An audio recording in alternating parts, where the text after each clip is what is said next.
For those of you that do not know me, my name is Jennifer Carter. I'm the Chief Operating Officer, as well as the broker here at Ardent Residential.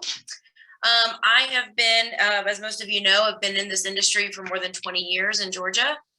And I do a monthly webinar, an educational, informative webinar every single month. This month's webinar is going to be focused on just some very general education about living in a condo association and as it relates to management, how that works. Again, a lot of this could be very basic information for some of those that are attending, and I'll be doing probably a more in-depth webinar in the coming months that may address more, I would say, complicated situations and complicated issues as it relates to living in a condominium association. We're going to touch on some of those this evening, but for the purpose of this webinar tonight, we're just going to be kind of hitting some, one-on-one detailed information on what it's like living in a condo association. Okay. I am not going to be doing a Q&A at the end of this webinar. But I would invite any of you to send any questions that you guys might have to our info@myardent.com email address. That's info@myardent, myardent.com. Okay, so the first thing I do need to point out is just to read you guys a disclaimer. Today's webinar is for educational purposes only and should not be considered as legal advice or counsel. You should review your community association's governing documents for more specific detail related to your association's specific annual meeting provisions and or governing documents as it relates to specific maintenance responsibility, which we're going to be talking about. Condo associations are not all the same, and the legal framework governing condominiums varies from state to state. We'll be referencing more of Georgia condominiums specifically for this webinar. In general, though, there are a few important principles every condo owner or prospective purchaser should keep in mind. Okay. This is the agenda of the things that we're going to be covering tonight, the different types of condo styles, a couple of them, there's a lot of them, so we're only going to cover a few.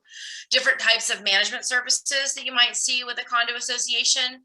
We're going to talk about common elements versus limited common elements, maintenance responsibilities, and some benefits and downsides of living in a condo association.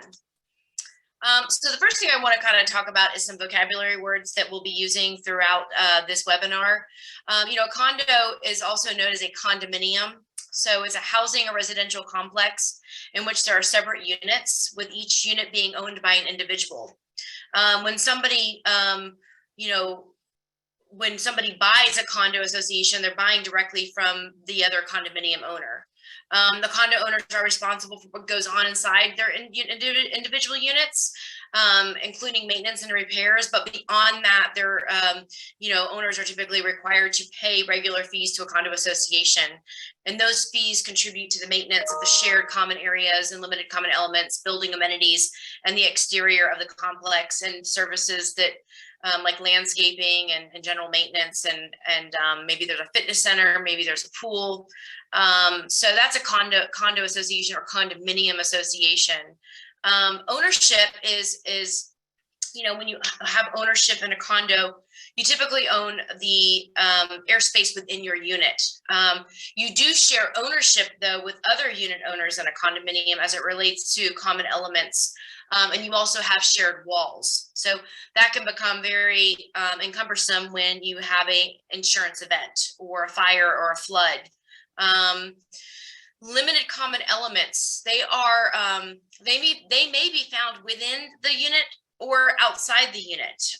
Although they are deemed common, their use is limited to the occupant of the unit. So an example of a limited common element might be a balcony or an outdoor space such as a patio or a terrace. Parking lots and garages are sometimes considered limited common elements. The Georgia Condominium Act, all condo associations are not only subject to their governing documents, their covenants, conditions, and restrictions, and their bylaws, but they are also subject to the Georgia Condo Act. So it's a very big book of, probably this thick, that boards and management companies and owners all have to abide by the Georgia Condo Act, okay?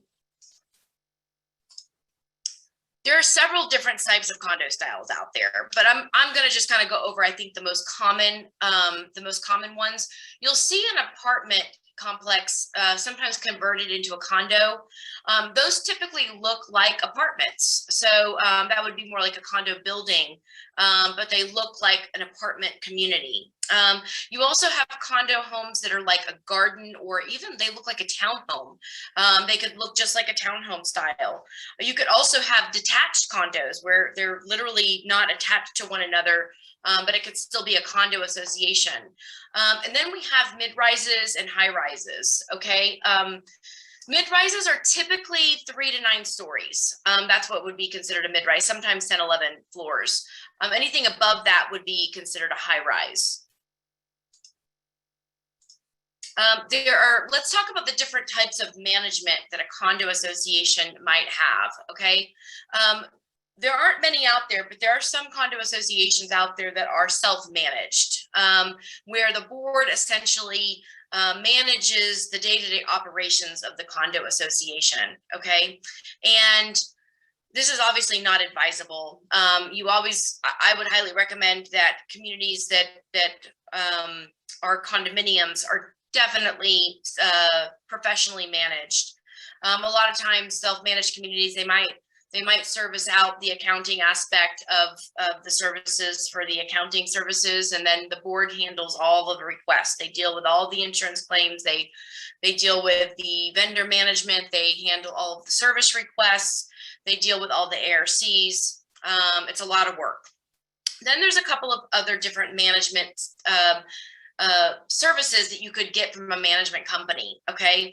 There's financial only, where the association, kind of like what I was telling you about, where you could be professionally managed but have financial only services. And really what that entails is the management company paying all the bills on behalf of the association, getting out their bank, they're doing their financial reconciliations every month, so they would be, doing their bank recs, possibly doing their budget. It's very limited to just accounting, collecting the payments of the owner's assessments every month, producing a delinquency report for the board. So it's very limited to just financial only.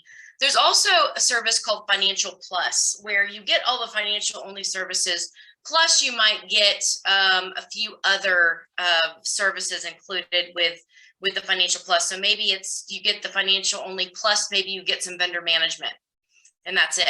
Maybe you get the financial services, plus maybe we do inspections and we send out non-compliance letters. So Financial Plus is a little bit of a step above financial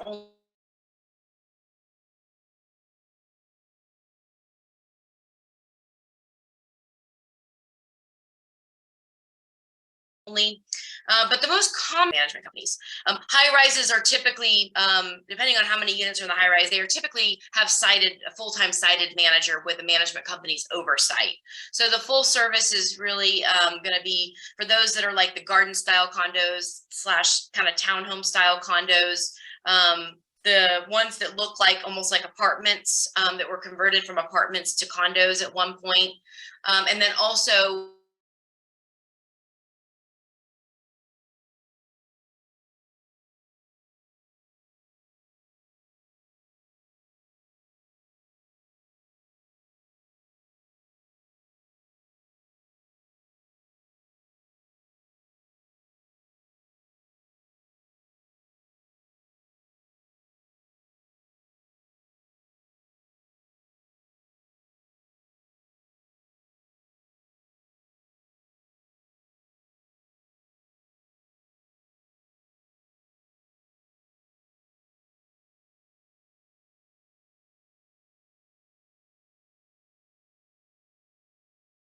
you're paying the full-time manager salary plus all the payroll taxes, in addition to an oversight fee to the management company. So again, you can have sited services with any condo. You can have sited services with any association if you really wanted to, but typically they're more often seen with a high-rise type of situation. Let's talk a little bit about the pros and cons of living and let's go to maintenance responsibility before we do that.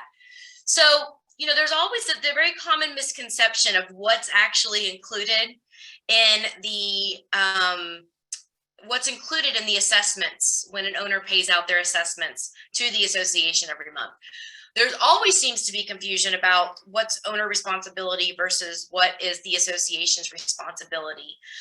There is going to be a specific provision in your governing documents that address whose responsibility is what, okay? And it will address very specifically who's responsible for, the exterior maintenance, the roof, the gutters, who's responsible for the siding or the brick, or if there's driveways, who's responsible for the driveways, who's responsible for the landscaping.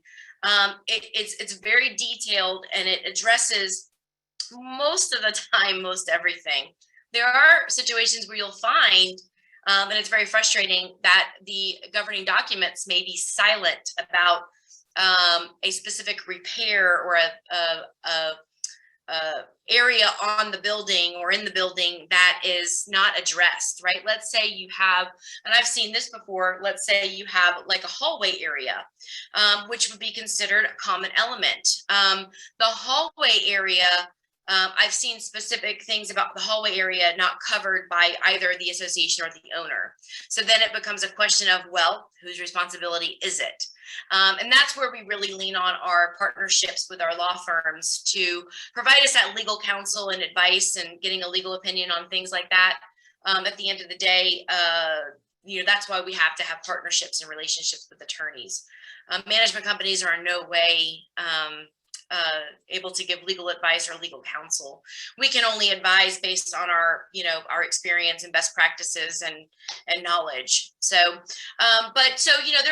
there are going to be things about every condo association that are different. So just because you live in one condo association and your governing documents talk about the maintenance responsibility, and let's say that it says that in your governing documents for your condo association, the decks are the association's responsibility. That does not mean that another condo association, that the decks are going to be the association's responsibility as well. So you really have to check those provisions. There is a specific provision that addresses the maintenance responsibility as it relates to, is it the owner's responsibility, or is it the association's responsibility to repair? I see work orders that come through all the time, where we have owners submitting work order requests to have their garbage disposals fixed. Now, I can probably say with a lot of confidence that most condo associations are not going to be responsible for someone's garbage disposal or their refrigerator breaking or their dishwasher not working correctly. Those types of things are typically the owner's responsibility. And you'll get a lot of new homeowners that will move into a condo association and they really just don't know. They really bought the unit thinking that it was like an apartment, like renting an apartment. When your garbage disposal stops working, you call down to the main office and you have their maintenance person come up and fix the garbage disposal. So it is very common to see a lot of folks not understand what's actually covered and not covered. It's amazing how many I don't think do necessarily enough due diligence during their purchasing period of when they're going through the purchase of the unit. Those things are really important, figuring out what is the responsibility of the owner versus what's the responsibility of the association. And if you're a board member and you're here attending this, I highly recommend that you have a good understanding of what is covered and what is not covered. Let's talk about the common elements versus the limited common elements. I think that this is also, something that causes a lot of confusion, right? You've got the regular common elements and then you've got limited common elements. Common elements are going to be, again, it's going to be specified in your governing documents. There's a provision, there are provisions in your governing documents that will speak directly to the responsibility of the maintenance of a common element and a limited common element, and it will define what those are. And again, they're going to differ from association to association. But for the purpose of this webinar, I'm going to just kind of give you guys a brief kind of a very elaborate explanation of the common elements versus the limited common elements. So typically speaking, your common elements are going to be things like the pool, okay? They're going to be things like the gym, right? If you have a fitness center, it could be things like I talked about earlier, the hallways. Maybe you've got a condo building that's got 6 units in it, and there's a hallway you have to go inside to get to those units. The stairways could be, common elements. They could be limited common elements too, though. So, just keep that in mind. And then, you've got the streets. Typically, if you're a gated community and the streets are private, typically the streets are going to be common elements of the association. And when we talk about common elements, this means that everybody is essentially, their dues are going to contribute to the maintenance of those common elements, right? So there's a portion of the dues that you pay every single month to your association that cover the maintenance and repair of these common elements. Then you've got these limited common elements, okay? And you know what, before I do that, I wanna talk about the plumbing at a condo, okay? Because that is something that will make anybody kind of go crazy when you try to understand the plumbing, especially if you're dealing with an older condo building. So the plumbing is a very difficult one to figure out and determine. When there's a leak, who's responsible for it? Okay, when someone's dishwasher explodes and the unit owner is out of town, who is responsible for that leak? Okay, again, you got to go back and check the governing documents. It could be very, very simply that if there is common areas that are destroyed as a part of that dishwasher kind of overflowing. Oh, I see the note there. I'm not sharing my screen right now, so I'll go back to that in just a minute. I kind of like to flip it around. So the dishwasher, we're just going to take that as an example. I've also seen this happen with a washing machine. I've seen, in fact, we got an after hours call last night from a community that we manage, and the dishwasher jammed up and overflowed while somebody wasn't home, and they came home to two inches of water on their kitchen floor. Again, there are these water events that happen. You can have pipes burst inside the wall. You can have pipes burst inside the unit. You can have pipes burst outside the unit. So, there's 1,001 plumbing issues you can have within a condo association. And there always comes back to, anytime we get, a pipe that's burst, or a dishwasher that's overflowed, or, washing machine that's leaked, or a toilet that's leaked, we always get these, owner will automatically contact us, and they will assume that it's the association's responsibility to repair. And while that might be the case to a certain degree, right, that's why we have insurance. Okay, insurance is this is why insurance is so important. Depending on how the leak was caused, and depending on if it exceeds the deductible and how much the deductible is, there may be, the association's insurance may have to kick in to cover that claim. Again, it just depends. And a lot of people will say, well, that doesn't make sense. That wasn't, our dishwasher. It wasn't our washing machine. It wasn't our toilet leaking. It is what it is. The governing documents really stipulate when the association's insurance will actually kick in and help cover that claim. Now, the owner would become responsible for the actual deductible. Let's say your deductible is $10,000 and the total repairs are $20,000. Right? They're going to be responsible for paying that $10,000 deductible. Their homeowner's insurance is going to pay that, I should say. And then the homeowner becomes responsible to pay their actual deductible that they have for their home. Maybe it's $500, maybe it's $1,000, whatever it is. That's what they end up coming out of pocket. Don't want to go too much down that road of insurance claims. I could do a whole nother webinar, which, note to self, I think it would be really good to do an insurance webinar. But going back to the maintenance responsibility of plumbing, let's say a pipe bursts in somebody's unit. Well, we have to determine, does that pipe serve one unit? Typically, the governing document provisions will state something to the effect of, it will be the owner's responsibility if this pipe only serves the one unit. If it serves multiple units where the repair is on the pipe, typically it's the association's responsibility. So I just thought that was an important one to bring up about the plumbing, because that's something that always comes up with condo associations, especially older buildings. I'm going to go back to sharing my screen here. So, you've got limited common elements that would be sometimes, and more oftentimes than not, you see like decks, like I mentioned earlier when I kind of gave the definition of a limited common element, a deck or a balcony. And I'll just use that very plainly to explain that the deck, let's say there's a couple of different components to the deck. You've got the railing and you've got the deck boards. You could have an association where the owner is responsible for the railings, but the association is responsible for the deck boards. So in that instance, there's some responsibility from both the association and the owner to maintain that limited common element. Okay. Last slide we're going to go to is really kind of like, well, what are some of the benefits and downsides? And I think a lot of people can have a lot of different opinions on the benefits and, downsides, pros and cons of living in a condo association. But I just kind of want to share a couple of general ones. I think we'll start with the cons because I always want to end on a positive note.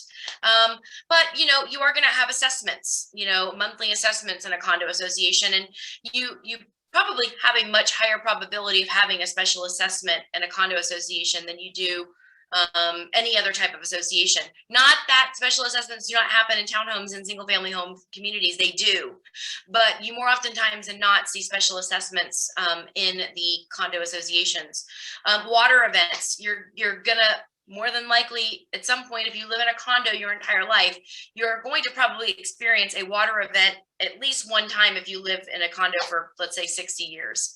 The chances are you having a water event, meaning somebody else's unit above you floods and it leaks down into your unit, right? So those are really kind of no fun to deal with. Noise, right? There's always going to be noise, people above you, people next to you playing music, dogs barking, noise is always going to be an issue. There's a lack of privacy. You can't pick your neighbors in a condo unit. I mean, same could be said of a detached single family home, but really with a condo, you're much closer quarters, right? You're sharing those walls with your neighbor, literally. Condos can be more difficult to sell. Now, some people may argue that point, but I think that, and again, I think it depends on the market and the area you're in. And you are going to have more rules in a condo association than you would, a different type of a community. So those are really kind of the ones that I came up with as cons. Let's talk about the pros. Why live in a condo association, right? It's great. I think condo associations are great for first-time home buyers because they don't have as much maintenance they have to worry about on the outside. Okay, they don't have to worry about getting landscapers, and they don't have to worry about maintaining the roof or maintaining their siding. Every month when they pay into their dues, that contributes to those expenses. Typically in condo associations, you could have more security, right? Getting in and out of the building could, have a lot more security, more cameras. Typically in condo associations, you have a lot more amenities. Not a lot of single family home communities or townhomes out there have things like a fitness center. Those you can find them in single family home communities, but more often than not, you see them in the condo associations. Affordability. So they're very attractive to first-time home buyers because they can be more affordable than a single family home lot. Appreciation. There's a good chance you'll have higher appreciation in a condo unit. And of course, most condo associations, not all, this is just a general note, is that most condo associations have a closer proximity to the city life. So again, this has been a great webinar. I was hoping to keep it at about 30 minutes, and we're right at half an hour. Again, I won't be doing a Q&A tonight, but if you do have questions, happy to discuss things with you guys further. Please email info@myardent.com. That's info@myardent.com.